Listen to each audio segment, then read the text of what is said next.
सभी श्रोताओं का रामायण की कथा में हार्दिक स्वागत अभिनंदन। आज के वीडियो में पिनाक की कथा आप सभी लोगों के सामने प्रस्तुत होगी। बढ़ते हैं कहानी की तरफ। दूसरे दिन प्रातःकाल राजा जनक से महर्षि विश्वामित्र ने कहा, हे राजन, दशरथ के इन दोनों कुमारों की इच्छा पिनाक नामक धनुष को देखने की है, अतः आप इनकी इच्छा पूर्ण करने की व्यवस्था कर कीजिए। राजा जनक के कुछ कहने से पूर्व ही राम ने कहा, हे नरेश श्रेष्ठ, पहले आप हमें पिनाक का वृत्तांत सुनाइए। हमने सुना है कि पिनाक शंकर जी का प्रिय धनुष है। शिव जी के पास से ये आपके पास कैसे आया? इस पर मिथिलापति जनक बोले, हे राम, एक बार प्रजापति दक्ष ने एक बड़ा विशाल यज्ञ किया। दक्ष जी शंकर जी के ससुर थे। अपने जमाता से अप्रसन्न के कारण उन्होंने उस यज्ञ में ना तो शिव जी को आमंत्रित किया और ना ही अपनी पुत्री सती को। पति के समझाने बुझाने की परवाह न करके सती अपने पिता के यहाँ यज्ञ में पहुँच गई। वहाँ सती का बहुत अपमान हुआ।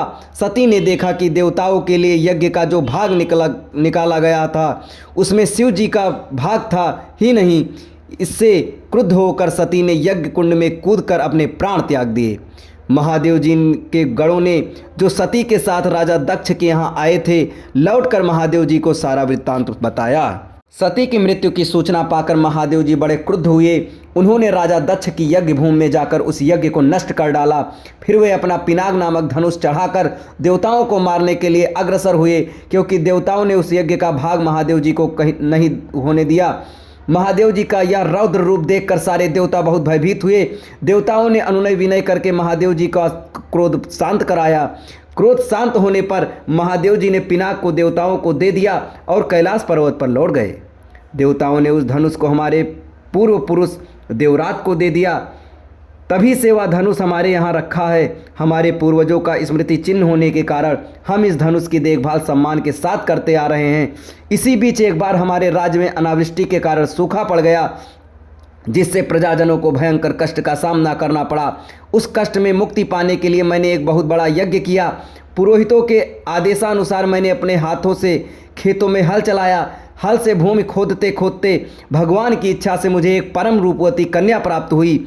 उसे मैं अपने राजमहल में ले आया और उसका नाम सीता रखकर अपनी पुत्री के समान उसका लालन पालन करने लगा। जब सीता किशोरावस्था को प्राप्त हुई तो दूर दूर तक उसके सौंदर्य एवं गुणों की ख्याति फैलने लगी। देश देशांतर के राजकुमार उसके साथ विवाह करने के लिए लालायित होने लगे।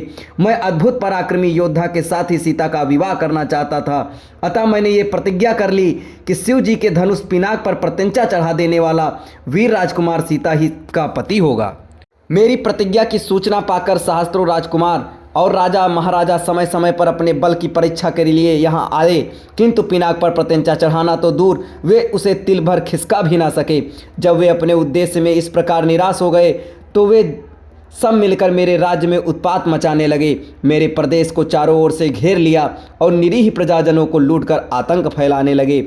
मैं अपनी सेना को लेकर उनके साथ निरंतर युद्ध करता रहा। वे अनेक राजा थे, उनके पास सेना भी बहुत अधिक थी, इसलिए मैंने इस संघर्ष में मेरी बहुत सी सेना नष्ट हो गई। इस पर मैंने भगवान को सहारा मानकर उनकी तपस्या की।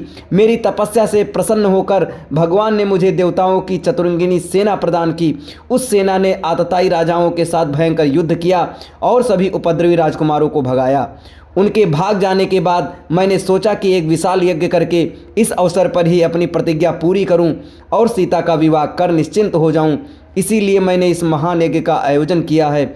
अब जो कोई भी महादेव जी के इस धनुष की प्रत्यंचा चढ़ा देगा, उसी वीर पुरुष के साथ मैं अपनी अनुपम गुणवती पुत्री सीता का विवाह करके निश्चिंत हो जाऊंगा। श्री राम भगवान का माता सीता के साथ कैसे विवाह संपन्न हुआ, आपको अगले वीडियो में बताया जाएगा। तब तक हमारे साथ बने रहें। धन्यवाद।